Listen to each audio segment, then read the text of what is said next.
time for this week's pickup video. Well, this week I was out in California. Actually, I was in Whittier, California, which is over by Pomona to the east of Los Angeles. I was out there on business. Actually, I was attending a training seminar for my work.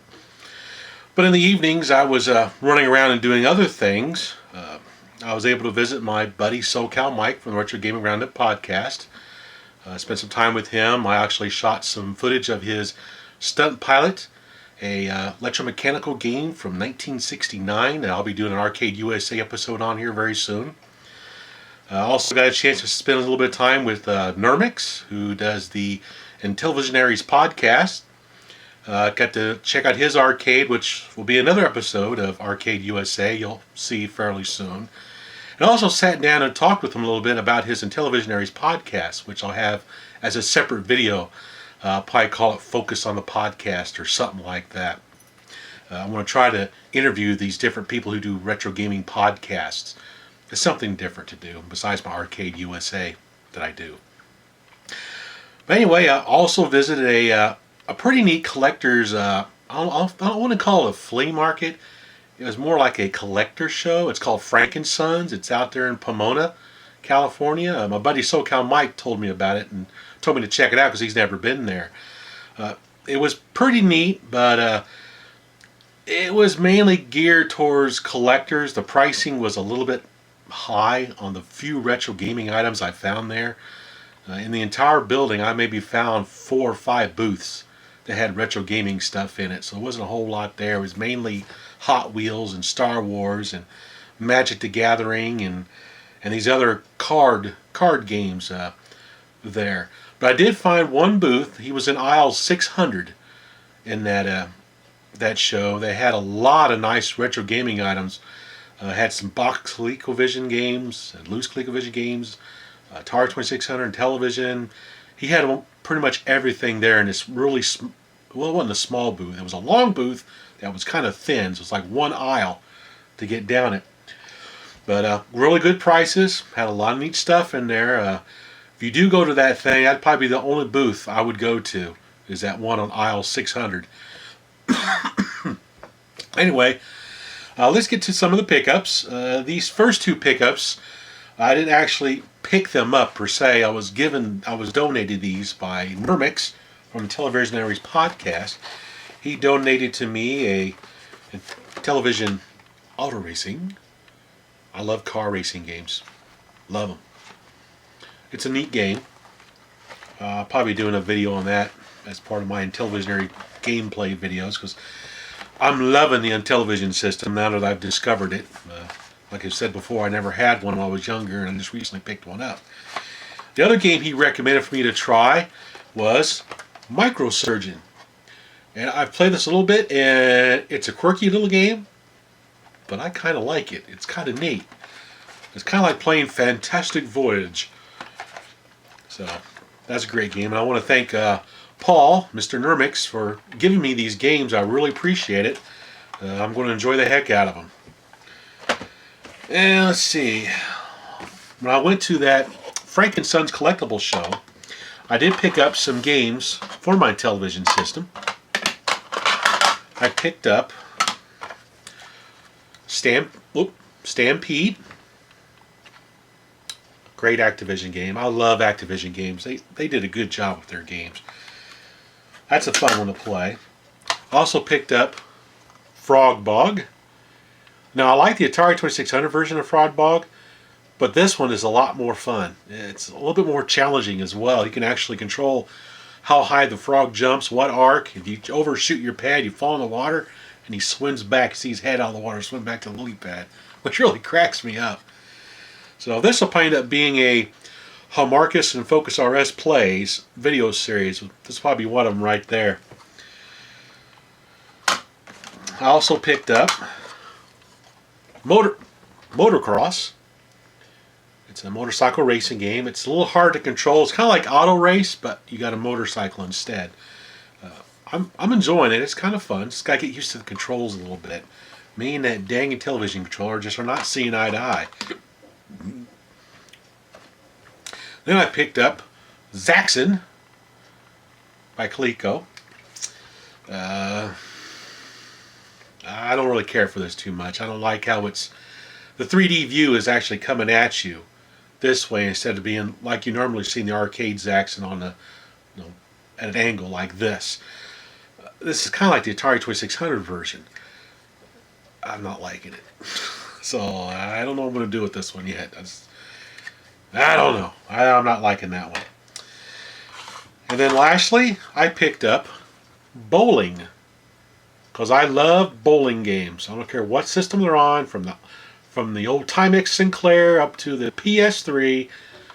I had this thing for bowling games. So that was a nice little find there.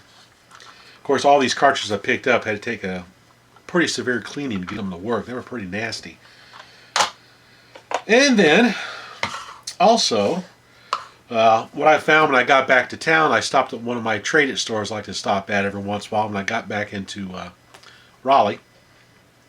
And I picked up a Pac-Man for my Intellivision. Really good version of Pac-Man for the Intellivision. I was pretty impressed with it. It's a lot of fun to play. And the controls are really responsive. I don't have a bit of problem controlling the Pac-Man with that disc at all. So I'm very happy with this Pac-Man on the Intellivision. And then I picked up a pinball for the Intellivision. Pretty good game. You can either use the buttons on the side of the controller, or you can use the keypad buttons to activate your flippers. I find I use the keypad buttons to use the flippers because those side buttons on the Intellivision 2 controller hurt my fingers like you wouldn't believe. Paul from Televisionary's podcast told me that the Intellivision 1 has much better controllers, and let me try one out when I was out there, and it's like, no crap, yeah. So I got to find me a Television 1 or a Intellivision System 3 or a Sears Video Super Arcade. He said that's another one to look for. So I'll find me a different Intellivision to play my games, and I don't know what I'm going to do with my Television 2. I don't have that much shelf space over there. It may go bye-bye. And then I found, Cosmic Creeps. This was a recent game that was featured on the Atari 2600 Game by Game podcast, hosted by Ferd, that I wanted to shoot a video on. I didn't have this game, and I don't want to shoot my gameplay videos on emulation. I like to play it on actual hardware when I'm doing these videos, so I was glad to finally find this game. I've been looking for it, and I ran across it. So I can make a video of this to put on the YouTube channel. Yeah. I did play it in emulation though to try it out, and that's how I found out I liked it. So I want to find the cartridge and shoot the gameplay video. And then, this morning I went to flea market. I go to every once in a while, and I picked up Iron Aces for my Dreamcast. It's basically a World War II air combat game. It's okay. Has way too many cutscenes in it and stuff, and you can't skip past them either. You just sit there after watching. Drives me insane. But it's a good game though. It's a lot of fun. I like air combat games. And then I found Geom Cube for the PlayStation. It's a Tetris game where you're looking down a well and you're dropping your pieces, rotating them around and dropping them down into a well. It's quite a fun game. Tetris games are pretty cool. I kind of like them. This was only $1, so it was worth picking up for $1, especially since it had this nice long box, which are neat. And then I also found myself, and I didn't find this at the flea market. I got this while I was out in California at a pawn shop. And I found a boxed Smithereens. Everything's there. Whoa. This is a really fun game. And what's really cool is if you got the IntelliVoice module plugged into your Odyssey 2, this friggin' thing talks to you. I didn't realize that. It's kind of cool. If you listen real close to the video here, you hear it talking. That's easy. Awesome. Incredible. Alrighty. And then lastly, my buddy SoCal Mike, out of California, he picked me up a Hit and Missile at the pawn shop, not the pawn shop, at the flea market he goes to. Complete in the box. Looks really nice. The only bad thing is it doesn't freaking work. So I gotta take this thing apart and find out what's wrong with it. The planes don't scroll. It turns on, makes this noise, shows the explosion light all the time, but the game never does reset. The planes don't move. So I couldn't show a play video of this. So I gotta fix it first, and then I'll show a play video of it. And then also, my buddy SoCal, well, he went to the Portland Retro Gaming Exposition out in Portland, Oregon.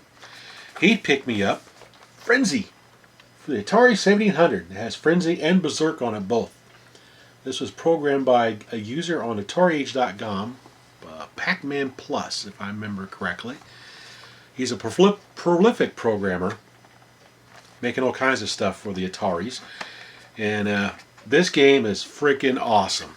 It has the voice in it, it talks, the whole 9 yards. Plus you have Frenzy and Berserk in one cartridge. You can play 2 players simultaneously at the same time. It's freaking awesome.